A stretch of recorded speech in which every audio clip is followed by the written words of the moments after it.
Ankleshwar union બેંકમાં ધાડના ચકચારી ગુનામાં parole jump કરી ફરાર થયેલ આરોપીને બિહારથી ઝડપી પાડ્યો હતો. અંકલેશ્વર એ ડિવિઝન પોલીસે ચોક્કસ માહિતીના આધારે બિહારના ભાગલપુરથી ઝડપી પાડ્યો હતો.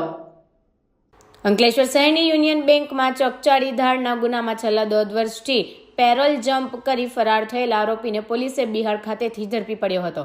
અંકલેશ્વર શહેર એ ડિવિઝન પોલીસ મથકના પીઆઈ પીજી ચાવડાના માર્ગદર્શન હેઠળ સ્ટાફ ફરતા આરોપી અને પેરોલ જમ્પમાં ફરાર આરોપીને ઝડપી પાડવા માટે પેટ્રોલિંગમાં હતો.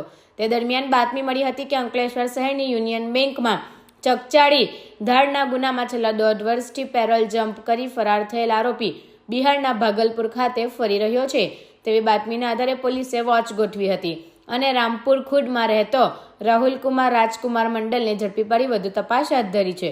અત્રે ઉલ્લેખનીય છે કે ગત તારીખ 4 ઓગસ્ટ 2022ના રોજ સાંજે 4 વાગ્યાના સમયે 5 અજાણ્યા બુકાનીધારી લૂંટારુઓ 2 બાઇક ઉપર આવી અંકલેશ્વર શહેરમાં પિરામણ નાકા પાસે આવેલ યુનિયન બેંકમાં બેંક કર્મચારીઓ તથા ગ્રાહકોને તમચા બતાવી ભયભીત કરી બંધક બનાવી બેંકની તિજોરીમાંથી રોકડા રૂપિયા 44.24 લાખ થેલામાં ભરી ધાડ કરી નાસી છૂટ્યા હતા.